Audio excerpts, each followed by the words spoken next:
आजच्या या 80व्या स्वातंत्र्य दिनाच्या निमित्ताने या ठिकाणी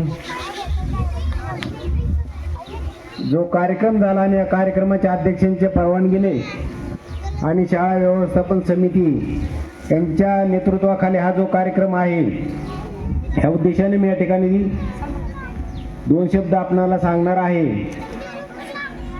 तर आपल्या विविध विकास सोसायटीचे चेअरमन हे या ठिकाणचे विद्यार्थी आहेत आणि आम्ही सुद्धा या ठिकाणचेच विद्यार्थी आहोत, या ठिकाणी शिकलेलो आहोत आणि या गावामध्ये लहानाचे मोठे झालो.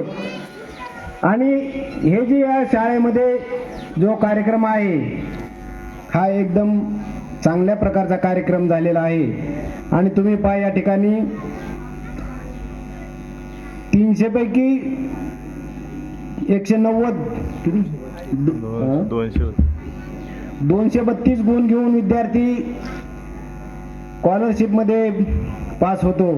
तुम्ही पहा आणि या ठिकाणी सुद्धा त्याचं कौतुक करावं एवढं थोडंच आहे, परंतु हे विद्यार्थी जो मार्क घेतो तो त्याच्या स्वतःच्या कर्तृत्वावर न घेता कुठलंही दान पहा त्याच्यासाठी शेती, आपण शेतकरी आहोत, शेती करायची असेल तर त्याला वापसावा लागतो आणि वापसा कंडिशनला जर पेर झाली तर पीक चांगले येतं.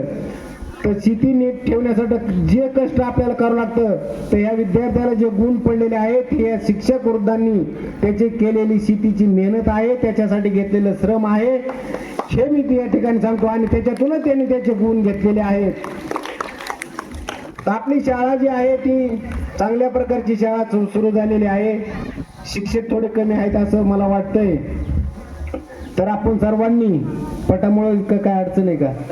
पटामुळे ना, अशी बाकी कुठली अडचण नाही. तर आता या ठिकाणी इंग्लिश स्कूल मधून सुद्धा विद्यार्थी परत आपल्या शाळेमध्ये आलेले आहेत.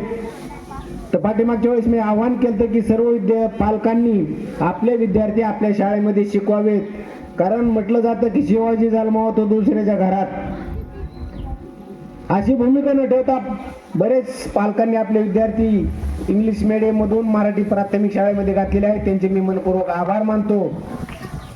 आणि आम्ही या ठिकाणी एक असं ठरवलेलं होतं आज, परंतु ते आम्हाला झाडं न मिळाल्यामुळं तो कार्यक्रम आमचा कॅन्सल झालाय. सर, आम्ही या शाळेमध्ये आमच्या पाणी फाउंडेशन ग्रुप मार्फत 200 झाडं या ठिकाणी आम्ही देणार आहोत आणि ते लावणार आहोत. फक्त आता आमची एकच होती की आम्हाला जे आहेत की झाडं फळाची लावू नका म्हणतात आणि आपल्या शाळेत तुम्ही इच्छा व्यक्त केली की फळाची झाडं असावी. या द्विधा अवस्थेमध्ये आमचा तो प्रोग्राम राबवलेला आहे. तरी आम्ही तुमची बी इच्छा काय पूर्ण करून आणि आमच्या नियोजनानुसार ही बाकीची नैसर्गिक झाडं लावायची असतील, ऑक्सिजन पुरवठा करणारी, ह्याची बी निर्मिती आम्ही या ठिकाणी करणार आहोत. तर या आपल्या शाळेला CCTV बसलेला आहे, सगळे उत्कृष्ट आहे, शिक्षण वृद्ध चांगलं आहे. बालवाडीच्या आमच्या मॅडम यांनी सुद्धा विद्यार्थी आपल्या या ठिकाणी भाषणासाठी तयार केलाय. तर मी सर्व शिक्षक वृद्धांच्या या ठिकाणी मनापासून त्यांच्या पाठीवर कौतुकाची गावाच्या तर्फे थाप देतो की त्यांनी आमच्या स्कॉलरशिप मध्ये जे विद्यार्थी घडवलेत हे असेच घडत राहो आणि तुमच्या पाठीवर अशी स्वाभिमानाची थाप आमच्या गाववाल्याच्या तर्फे पडो, ही या ठिकाणी इच्छा व्यक्त करतो आणि माझे 2 शब्द संपवतो. जय हिंद, जय महाराष्ट्र.